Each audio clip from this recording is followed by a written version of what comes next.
So this time round we're looking at another shoot 'em up, this one called Astebreed, which I have actually played before. Maybe one run through the game, which when you're doing a shoot 'em up, you usually play it quite a few times over. There's usually only a few levels and you go for high scores, high difficulty. So I've only played through this once, which isn't a lot. Now as you can see, it's for the PlayStation 4, which means it's another one that's a limited run release.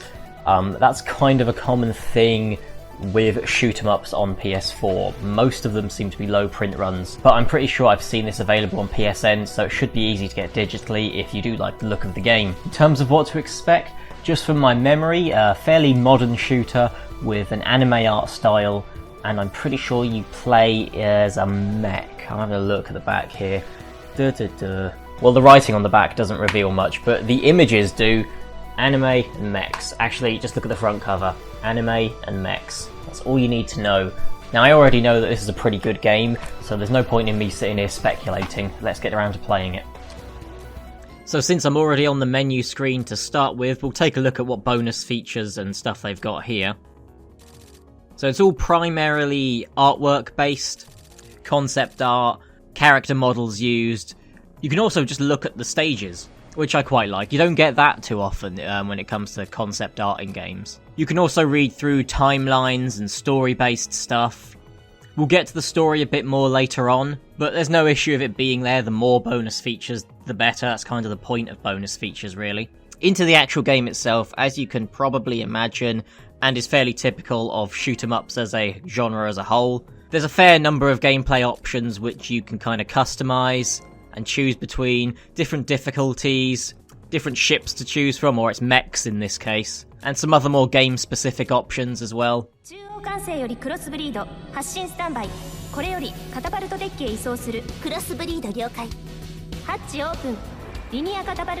Now you'll immediately see the amount of effort that has been put into pretty much everything aesthetic in this game. For an independently developed shoot 'em up, it looks fantastic. There's bright colours, lights and flashing images absolutely everywhere. It seems chaotic, but you never really notice it when you're playing. It seems quite natural, it fits in with the pace of the game. The camera angle often changes as well in the middle of gameplay, and it flows very nicely. It's not a particularly jarring thing. They've made the pace of it work very well. So sometimes it's horizontal shooter, sometimes it's vertical, and sometimes it's that more kind of 3D style where it's directly in front of you. I can't think of the term right now, but you know, like Space Harrier. That's the only way I can think of describing it. So in Astebreed, this is your character, a mech, or an X-breed mech, as they call it in the game. And for a shoot 'em up, you've got quite a range of attack types. Essentially 4 different attack types. You've got your traditional bullets that you shoot out, go across the screen, spread around.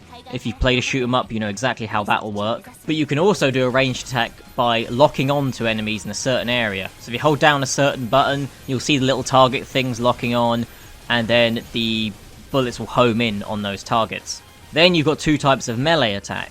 One that's just a typical melee attack. The whole half circle in front of you gets hit by melee attacks. It's quite a nice range, considering that this game already has a ranged attack anyway. And then there's a kind of charging melee attack, so you can shoot across the screen whilst doing a melee attack, which adds a whole new layer of maneuverability that, depending on which shoot 'em ups you've played, you may not be used to having. And on top of that as well, you do have a special attack, or an EX attack as it's called in this game. So as you're killing stuff, this little golden bar will charge up. It charges up pretty quickly. Pretty much every type of attack has a special attack version of it, so you activate that and you'll do your special attack. Like I said, it's quite quick to charge, so you can do this special attack quite often, so don't forget about it.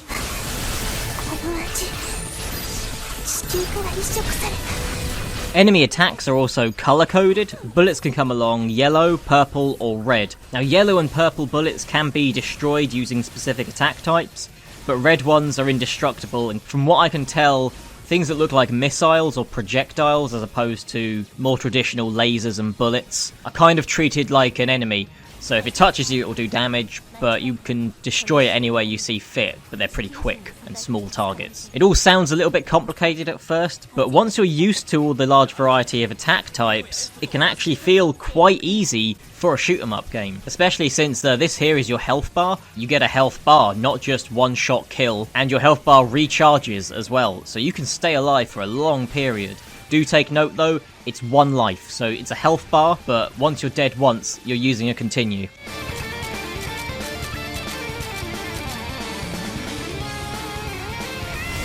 It's not often that I can say that I can beat a shoot 'em up on harder difficulties without dying, and I can just about do it on this one, so it must be an easier one. Mixing the lock-on attack with that charging melee attack seems to tear through absolutely everything. You can get through a lot of the game using that. The challenge of Astebreed isn't really about beating it, even on harder difficulties. It's about getting a high score. You want to top the leaderboards of this, and if you want to stand any chance, you're going to actually have to be good at this type of game. To get a higher score, you need to build up a score multiplier. Only your traditional ranged bullet attacks will build up a score multiplier. You need to save up the more powerful attacks for when you've built up that multiplier to the maximum to then take advantage of the multiplier. So if you just want to smash through the game being an overpowered mech with loads of attacks, you can kind of do that, but if you want your name to be on the leaderboards, then you're going to have to employ some strategy. When it comes to the story, it can be completely ignored, but for a shoot 'em up, it does have more effort put into it than most.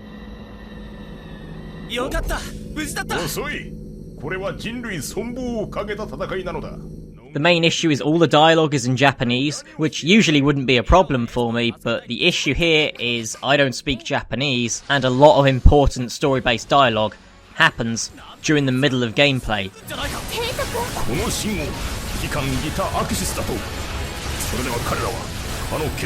You can't really take your eyes off the action to read the subtitles, so you just end up missing out on loads of important story elements. From what I could tell with the cutscenes, it's very anime, manga kind of stuff. There's good guys, there's bad guys, there's mechs, and there's shooting involved. It does get more complicated, but honestly it's not like I see many people picking up this game for a story-based experience in the first place. This is another shoot 'em up that's actually quite accessible to beginners because of how powerful you feel. You just have to make sure you start with the tutorials in the game, so you learn how all these different attack styles come together and how you can take advantage of all the mechanics. It's clever game design in that sense. It makes you feel good at the game pretty much right away, but the more complex scoring system is where the real challenge is introduced, and that's where shoot 'em up veterans are going to find that challenge thereafter.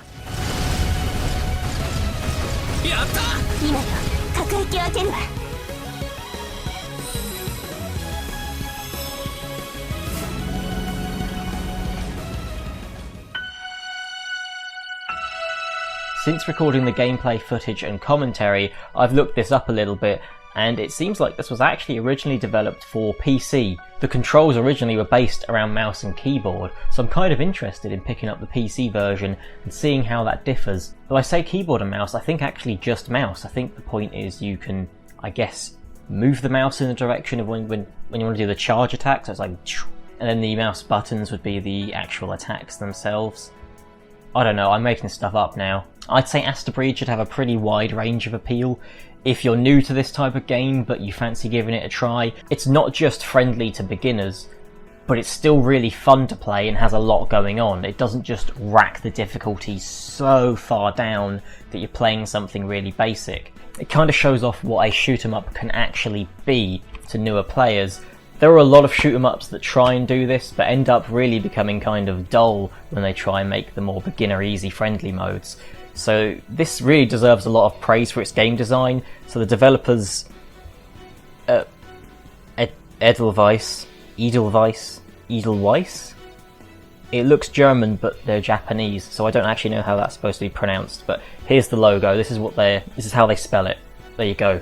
Enjoy. If you want to give this a shot, I'm pretty sure it's available digitally on all modern systems, and physically you're looking at a limited run release, I'm afraid, so it's going to be a pricier one. It's either if you like your physical copies or you're a collector, I'm afraid, for this one.